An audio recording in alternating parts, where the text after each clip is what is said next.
Michael Walker, a black hotel owner, is thrown out of his own establishment, unaware of the storm that's about to unfold. The staff, judging him solely on his appearance, determine whether he belongs there, not yet knowing the twist that will change their lives, and the system that allows such injustice to thrive. When the truth is revealed, it will alter not only their fates, but the very foundations of the discrimination they uphold. What happens next will surprise even those who think they've seen it all. But let's start from the beginning. To join the fight against systemic bias and injustice, subscribe and like. Every action you take brings us closer to change. Michael Walker stood at the entrance of his hotel. Today, instead of relying on reports, he decided to personally check how his staff behaved. Staying in the shadows was crucial to him, as it allowed him to see the true picture. The hotel looked flawless. The marble floors gleamed, the chandeliers sparkled, and the staff at the reception desk appeared professional. But Michael knew that outward appearances didn't always reflect the real situation. He was dressed modestly, jeans, a jacket, with no clear signs of his high status. To many, Michael might have seemed like an ordinary guest, and that was precisely what he hoped for. It gave him the opportunity to observe how the staff interacted with guests. At first glance, everything in the lobby seemed calm, but Michael couldn't shake a feeling of unease. Having faced prejudice and racism many times in his life, he wondered if it might happen here, in his own hotel. When he approached the front desk, the receptionist, a young man named Tom, didn't even glance his way. Michael stood in front of him, waiting for a greeting, but the silence stretched too long. Tom reluctantly lifted his eyes and cast a cold glance at him, visibly displeased by the interruption. In a flat tone, without bothering to smile, he asked, "Can I help you?" Immediately, Michael sensed a shift in the atmosphere. It was the feeling of being judged not by merit, but by appearance. Maintaining his composure, Michael asked about available rooms, though he already knew the answer. He simply wanted to see the reaction. Tom barely glanced at the computer screen, not bothering to properly check the system. "Sorry, all rooms are booked," he replied curtly, turning to another staff member as if Michael no longer existed. Standing his ground, Michael suppressed his inner frustration. This was a familiar scenario. His appearance and modest clothing immediately placed him in the undesirable category. He knew this wasn't a coincidence and decided not to leave but to let the situation play out further. Michael remained at the desk, despite the cold reception. The disappointment inside him grew, but he had experienced this kind of treatment before. He wanted to see just how far the staff's prejudice would go. Staying calm, he repeated his request. "Could you please check my reservation? I booked a room in advance." Tom, clearly irritated that the guest hadn't left, sighed without bothering to be polite. He reluctantly began checking the reservation. Every gesture, every glance spoke volumes. Michael was nothing more than an inconvenience that needed to be removed. Tom lazily tapped a few keys, then with a barely concealed smirk said, "Sorry, I don't see your reservation here." His tone implied, "Get lost." Michael felt the tension rise inside him, but remained outwardly calm. He recognized the familiar behavior, being judged solely on appearance. Tom didn't even try to hide his contempt, but Michael wasn't about to back down. He gently asked the receptionist to check again. Tom rolled his eyes, showing just how much the request annoyed him. Anna, another staff member, overheard the conversation, glanced briefly at Michael, then whispered something to Tom and stepped back. "Maybe we should just kick him out," she whispered, loud enough for Michael to hear. That phrase stirred a mix of anger and disappointment in Michael. He had often encountered such attitudes, as if his mere presence was somehow undeserving. Tom turned to Michael again. "I already told you, we don't have any rooms for you. Maybe you should find somewhere else to stay," he sneered. His tone was so dismissive that Michael realized this wasn't about the hotel or the reservation. It was because he was black and didn't look like what they expected of a guest in such a place. The administrator's words hung in the air as Michael felt a familiar surge of anger. It was all too familiar. He looked at Tom, who didn't even try to conceal his disdain, realizing that this wasn't just a frustrated employee, but a product of a system soaked in racial prejudice. Every time he faced something like this, it reminded him that his achievements, his status, could be erased in an instant simply because of the color of his skin. Michael took a deep breath, trying to control the storm within. In moments like this, his father's words echoed in his mind. He remembered how his father had taught him from a young age, "You must work twice as hard and be twice as good, because the world will always judge you by your skin, not your abilities." His father didn't just preach it, he lived by it. He had taught Michael that respect must be earned, even when the system didn't want to give it. But every time he encountered situations like this, it felt like all those efforts were devalued. Doubts began to creep in. Should he fight now? Would it be better to simply leave and forget the situation? But Michael knew that this wasn't just an incident. This moment was bigger than a simple conflict with employees. It was a challenge that couldn't be ignored. If he walked away now, without revealing his true identity, it would mean accepting that this kind of treatment was normal, that it could be tolerated. Michael also thought of the other hotel guests who may have faced the same treatment, but didn't have the power to defend themselves. His inner conflict grew stronger. Should he reveal his authority now, or allow the situation to unfold a bit more? He wanted to see just how far these people would go in their biased behavior. These thoughts quickly turned to resolve. He was here not just as a guest, but as the owner, and this was his chance to find out how things really stood in his hotel. Michael knew that only through moments like these could he truly impact the system that allowed such situations to happen. Realizing that Michael wasn't going to leave, Tom was losing his patience. He glanced at Anna, seeking support. Crossing his arms, Tom spoke with obvious irritation. "I said there are no rooms for you. I don't know what you're not understanding, but you need to leave." His tone left no room for doubt. This wasn't just a refusal of service. It was a blatant attempt to expel Michael as an unwanted guest. Anna, sensing the rising tension, stepped closer and added, "Maybe we should call security. We don't have time for these kinds of problems." The word problem hung in the air like a sentence, and Michael could clearly hear the subtext. They didn't want someone like him here. Michael looked at both of them, outwardly calm, though a mix of anger and disappointment bubbled inside. He knew that many in his position would have left long ago, exhausted by a system that so openly rejected them. But now was not the time to back down. He decided to let the situation play out a little longer to see just how deep this prejudice would run. Tom nodded to Anna, who wasted no time calling security. Within minutes, 2 burly men in uniforms appeared in the lobby. Their presence instantly intensified the situation. One of them, tall and broad, walked straight up to Michael without asking any questions. "Sir, you've been asked to leave the hotel. We'll escort you out," he said without even trying to understand what was going on.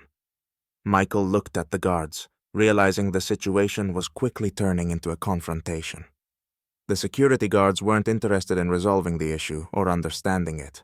For them, the fact that the receptionist had deemed this guest undesirable was reason enough to act. This was yet another example of systemic racism, where one person's prejudice became the group's decision without question. Holding back his internal rage, Michael firmly responded, "I'm not leaving. I have the right to be here." The guards exchanged glances, and the second one, in a harsher tone, added, "If you don't leave voluntarily, we'll have to use force." This was the boiling point. Michael knew that the conflict had reached its climax, and now it was time to reveal his true identity. The security guards, having seen no response to their warning, moved forward.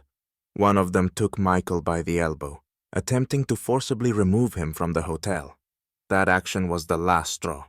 Michael knew that if he allowed himself to be pushed out, it wouldn't just be a personal defeat. It would be a silent admission that such systemic bias and discrimination were acceptable. He quickly pulled his arm free, leaving the guard momentarily stunned, and calmly said, "It seems you don't know who you're dealing with."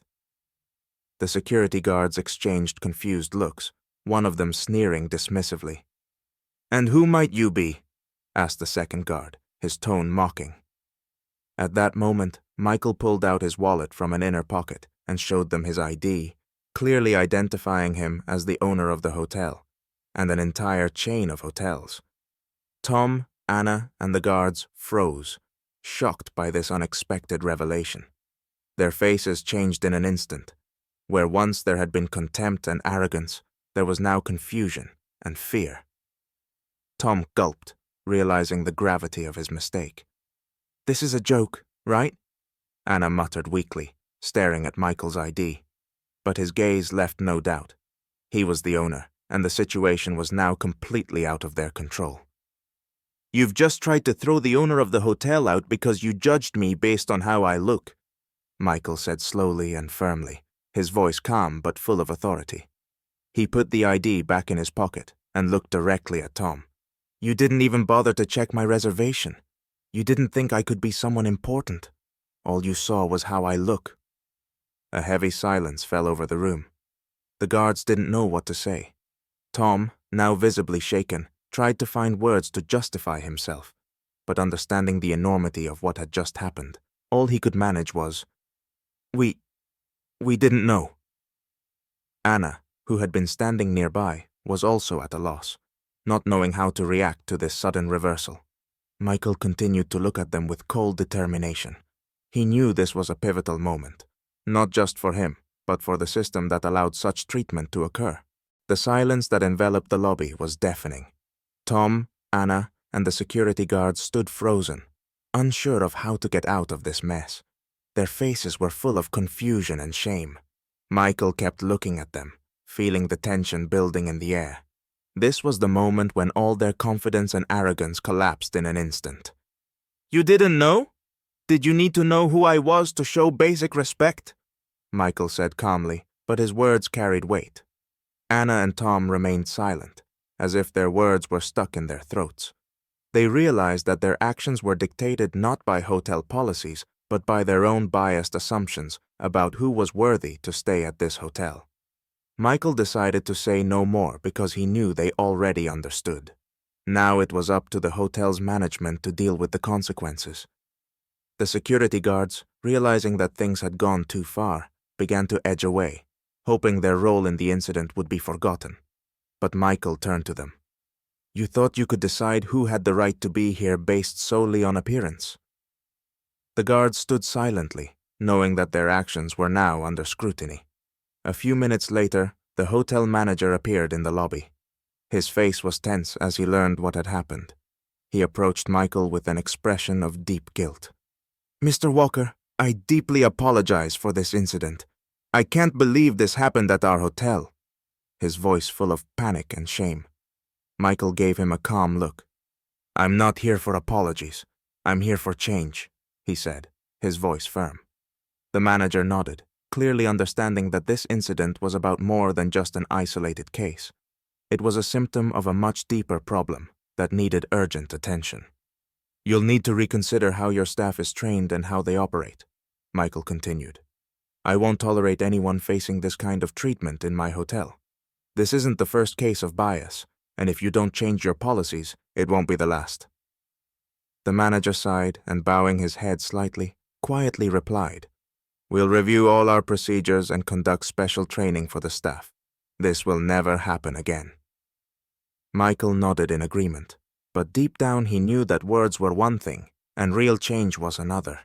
He understood that this incident had to serve as a lesson not only for these employees, but for the entire system that allowed them to think such behavior was acceptable. After the meeting with the manager, Michael left the lobby and sat on a couch in the hotel's lounge. He knew that this incident was only the tip of the iceberg, and the prejudice he had encountered ran deep throughout many layers of society. He thought back to conversations with his father, who always reminded him, "Don't be afraid to raise your head and fight for what's right." These words had stuck with him throughout his life, and today they felt especially relevant. Michael dialed the number of his wife, Leah. Her support had always been his most important resource in difficult moments. When she answered, there was concern in her voice. "Are you okay? I know you didn't just check the hotel today for no reason." Michael briefly told her what had happened, and she listened silently, understanding that this wasn't just another workday. I knew you'd eventually face something like this, Leah said. But I'm proud that you didn't just accept it. You decided to change the situation. Her words gave Michael a sense of relief. He knew that his family would always be his rock, and that gave him the strength to keep fighting. You always said you wanted to create a space where other people wouldn't have to deal with what you've been through. That's been your plan from the start, not just to be successful, but to use that success to change the world around you. Today you took another step in that direction, Leah added. Her words reinforced Michael's resolve. He knew that the support of his family was what gave him the strength to keep pushing forward, even when it seemed like the system was too entrenched to change. Michael also knew that his actions would have a ripple effect on the hotel staff and their attitudes toward guests.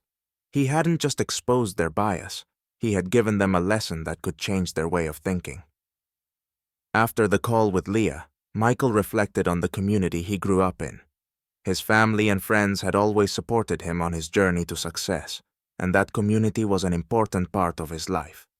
He knew that many people who faced discrimination didn't have the same resources or opportunities he had. This strengthened his resolve to use his position to fight for those who couldn't defend themselves. This hotel incident reminded Michael that the work was far from over.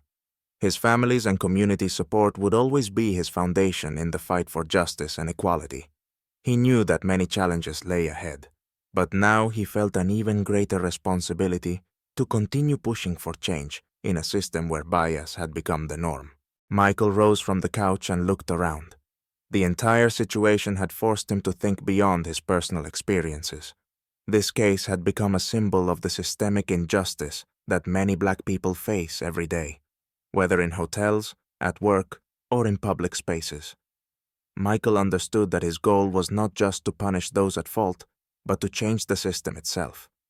He noticed how Anna and Tom, still shaken, exchanged confused glances, unsure of what to do next. Michael approached them. This wasn't just a mistake. You acted based on biased assumptions, but now you have a chance to learn something new, Michael said calmly, without raising his voice, but his words carried a significant weight. Anna nodded, while Tom still looked embarrassed.